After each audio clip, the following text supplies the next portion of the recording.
Welcome back to the Roundtable. We got the gang here.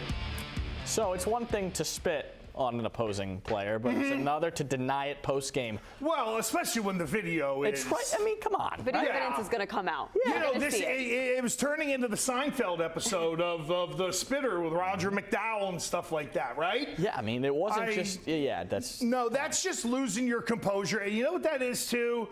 That's coaching. That's reflecting on your coach on some level, that someone at that level, right? This isn't Yoshi Voss or the fifth wide receiver who's going all Iron Sheik in somebody's face. Right. This is Jamar Chase, someone that you need. So that to me is an indictment on the coach, Zach Taylor, that this guy felt he could lose it like that. Now, it's also indicative of wide receivers. And he's got a C on his chest. Well, that too. And Sam, let's remember, there was another guy that we now love who, when he was with Buffalo, was doing the same stuff in Kansas City, losing his mind in Steph Diggs. So let's remember, it's indicative of some of the petulance of the position. Yeah, no, it's tough. I mean, and like we were talking about earlier, Morgan, things just keep breaking the Patriots' way this year. It feels like older times. It does, absolutely. And maybe good luck is coming their way, but they're also hitting their stride at the right moment as well. They're missing players, still winning. I said a couple weeks ago, every single test they have the right answers for. So maybe it's good luck breaking their way, but also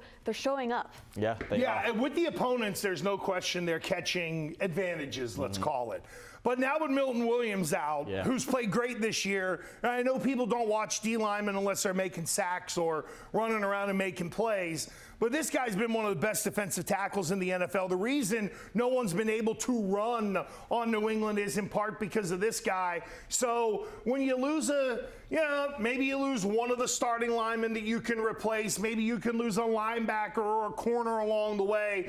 Losing this guy is going to be a big deal. So let's see how New England goes about rotating those fat bodies in there to try to replace Big Milton's performance. And another thing that's breaking their way, they're deeper at defensive tackle than they are other positions. You got Kyrus Tonga, right? You got other guys that you can... You have Barmore. Yeah, you have Barmore, exactly. And then, Farmer, you can kind of...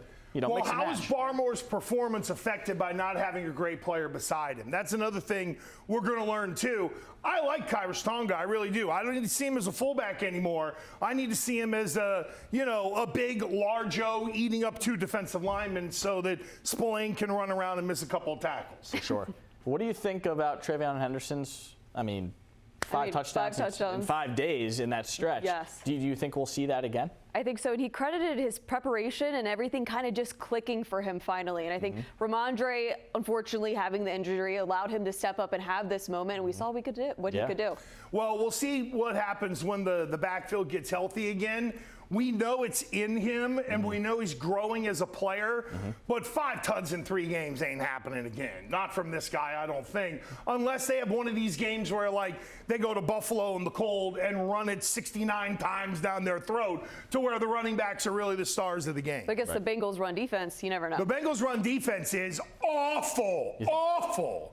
I mean, I'm fat, and I can get 100 on them. Yeah, no, it's I'd pass out because I wouldn't be able to run that far because they are that bad. That's the thing. Everybody, I'm so incredulous about this whole week because everybody's freaking out over Cincinnati, the quarterbacks, blah, blah, blah. Why are we not talking about our offense running over the worst defense in the NFL? And it's not even a question.